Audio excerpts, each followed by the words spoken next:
Good day, class. So, here's your instructor, Sir Bogz. I hope you are all well and fine. Mag-iingat kayo palagi at nasa panalangin ko kayo. So, just to continue our lecture regarding money and equivalence. This is where we ended, where we had our stalemate. You remember, we had the problem solving the problems. And then let's try recall everything. So let's start here.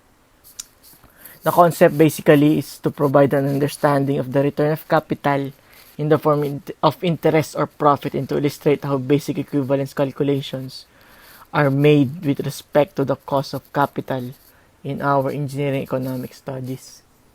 So we have been showing cash flow diagrams. So kumbaga sa statics nyo, yun yung parang free body diagram, FBD, na if you can remember. So a sample is this. The actual digits 0, 1, 2, 3, 4 are the number of years. And then 0 basically is the start of month 1. Okay, is the present time.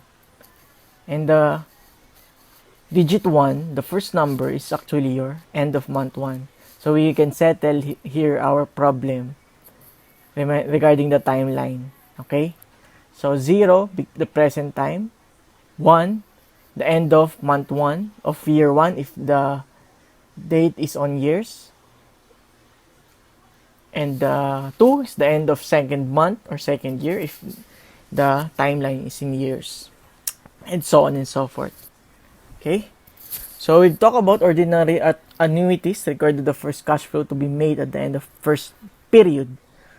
So, simple lang. That's on relating to ordinary annuities. Simple arrow, present annuities, and the future worth. But here are we ended here. We have ended here in deferred annuities, wherein we are projecting from different J minus 1 period up to the present time. Or probably we can do also the future. So let's take this our parameters. If an annuity deferred for J periods, the first payment is made at the end of period J plus 1, assuming that all periods involved are equal in length. So equal years, 1, 2, 3, 4, or equal months.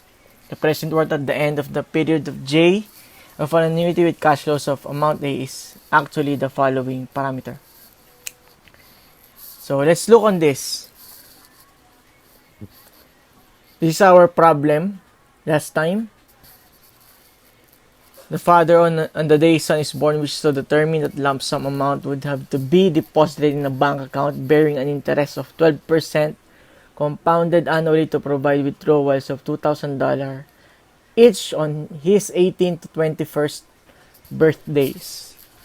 So this is our cash flow diagram, if you can remember how to draw. So how do we approach this problem? So we can see the present is unknown and the annuities constantly at 2,000 with an interest rate of 12%, 18 to 21 years or birthdays. Step 1, we find P17 given A. We project the future worth at the 17th year given A. Now let's take note. How do you find P17 given A? So this will be this term. Where's that pen?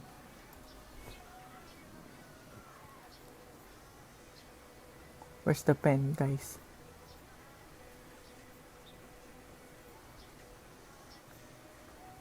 Here. So this will be the term. Actually, one thing that we forgot to discuss, class, we've been solving this. We've been solving this term, right? But then this is already available in your annex or appendix of our book, the one I gave to you, Engineering Economy. So we can see here in this table, what's the finding P given A or P17 given A from 18 to 21st year. That will be for 4 years with a compounding interest of 12%. N is 4 years. That will be this. The term, no need to solve, no need to show your calculator. So, pag nag-exam pala tayo, pwede nang no calculators, no? So, this will be our term or the constant. That will be this 3.0373 multiplied by 2,000, your constant annuity from the 18th to 21st birthday. So that will be equivalent to $6,074.6. And don't forget that this is also your future worth at the 17th year in order for you to project the present worth. So that will be already be an ordinary annuity that leads us to finding P given F17 from the basic formula. Finding P given F17, which is also your P17. That will be 12 at an interest of 12% at the years, 17 years. So that will be, what will be this term? Okay, let's look again on the table. Finding P given F. That will be, for the 17 years, 0.1456. Thus, 6,074.6 multiplied by 0.1456 will give us $884.4618. That will be the amount Dad should be invested for his son. Let's look on the illustration too. Given that the son is a financial advocate, okay, he was open-minded to investing his gift, his father's gifts to him. What determined the equivalent worth of his money at his 24th birthday. So I hope you had this. We had also this cash flow diagram. So from this is the amount deposited. So we will project what will be the future worth when he is already 24 years old. So first step, we get F21 given A. Okay? And don't forget that is also equivalent to your P21. But let's look on this first. F21 given A, 12% at 4 years. From the table, finding F given A, that will be for 4 years, 4.7793. So, 2,000 multiplied by 4.7793, that will be equivalent to $9.558.6. And don't forget that is also equivalent to your P21. Okay? If you have any questions, class, you may leave comments in this video. And then we will try to answer that one by one. Or you can directly message me in my Facebook and Facebook address. Mag-reply naman tayo. Okay? So, solving further. Finding F24 given P21. So, this will already be your ordinary annuity. And don't forget, their F21 is equivalent also your P21. Okay? So, finding F24 given P21.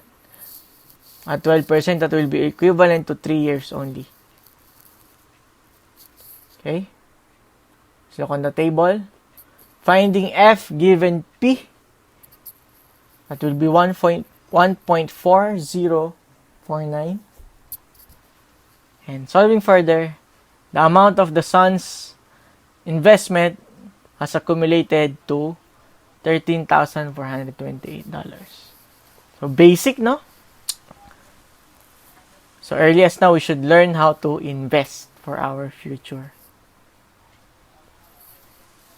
O, tama yung sagot natin. This is are the same for check, no? From the book. Okay, next example.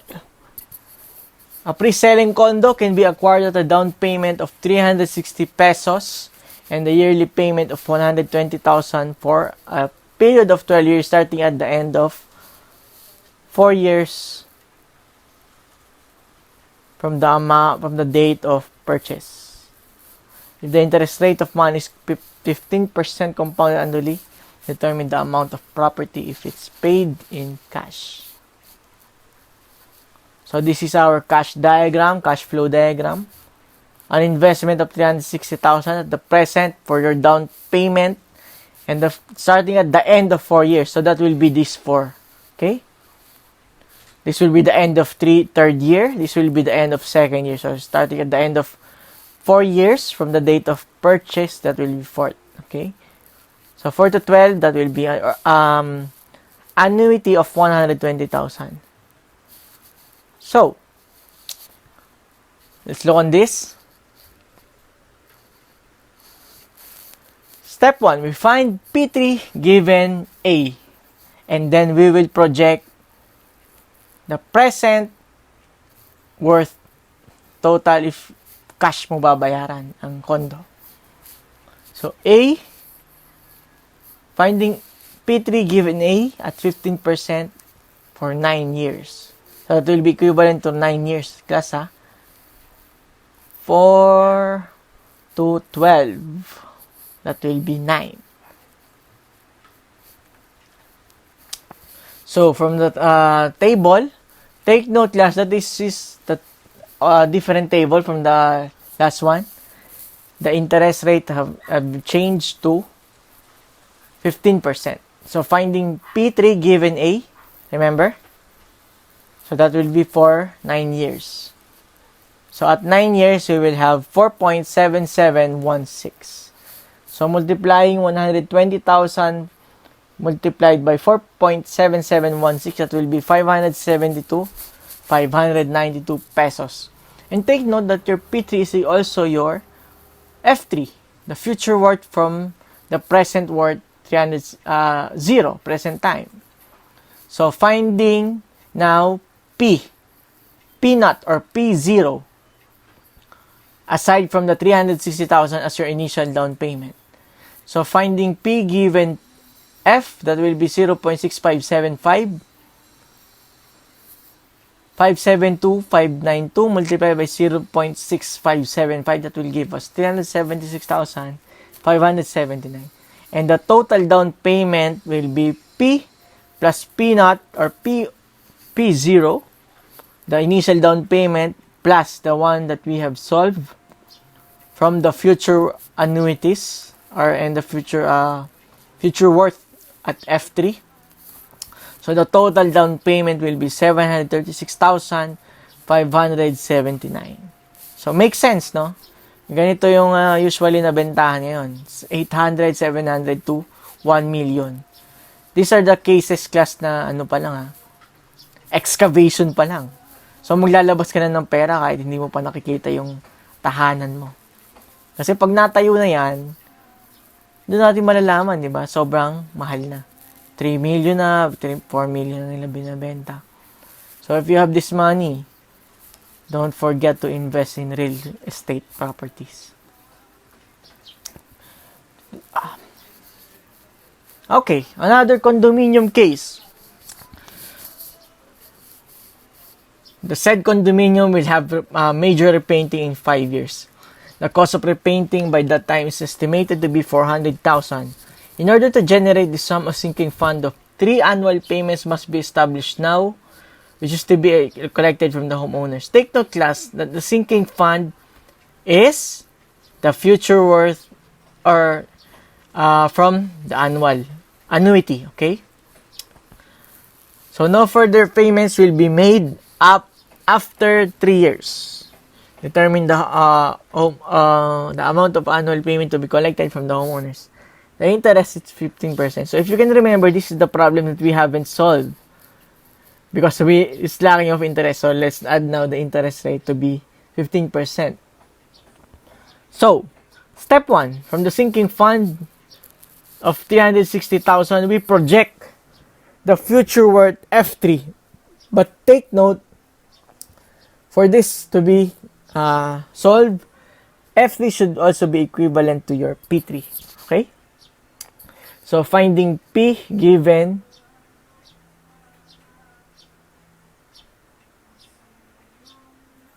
malito. sorry class. Let's change this. This will be, hindi tayo scripted This will be 2 years. Okay? From F5, that will be equivalent to 2 years. End of year 4, end of year 5.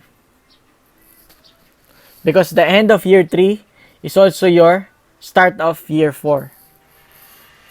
Okay.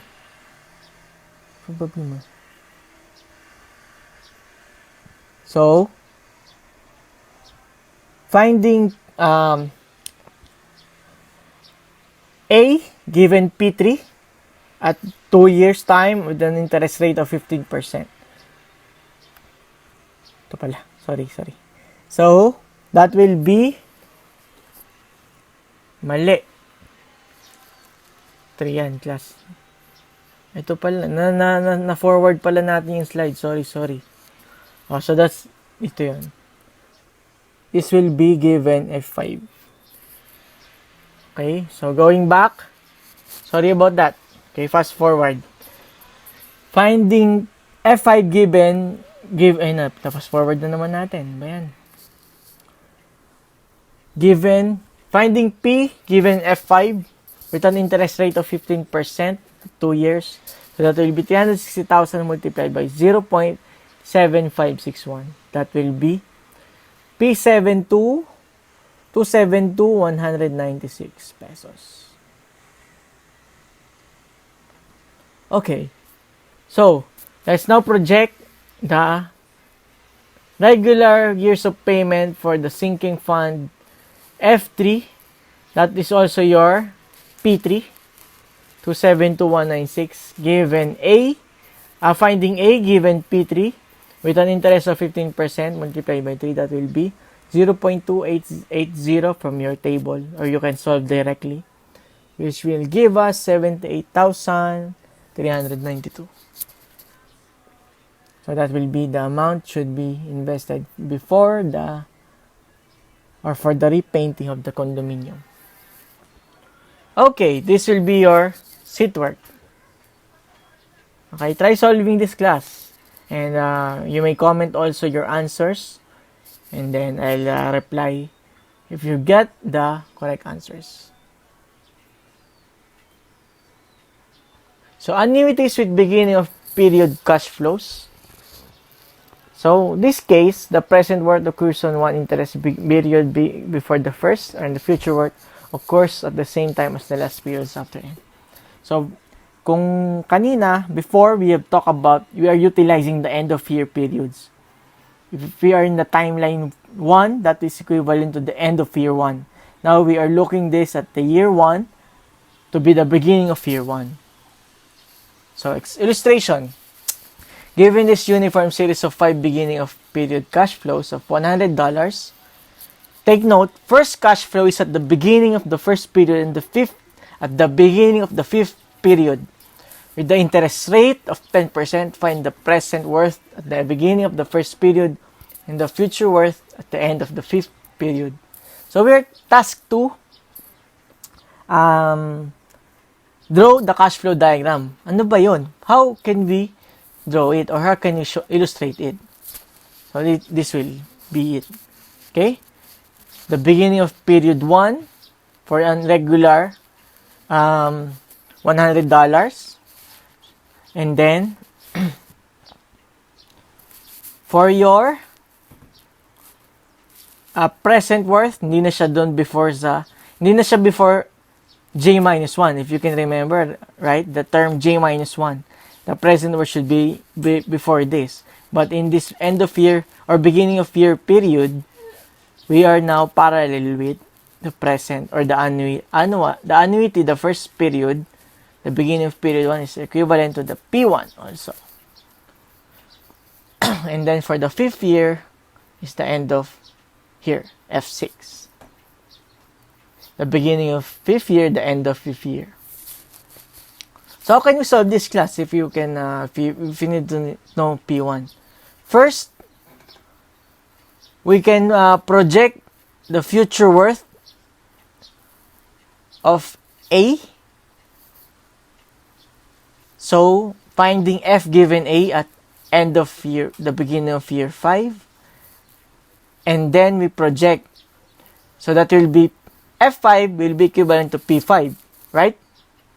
So project F6 from given P5, and then finally, if you know F6, we can project now. That's already be an ordinary annuity. Finding P1 given F6. Okay? Now, so this is where we ended. Dito tayo natapos kasi mga pagod na tayo nun, if you can recall it. So, we have talked about the nominal and effective interest rate, wherein,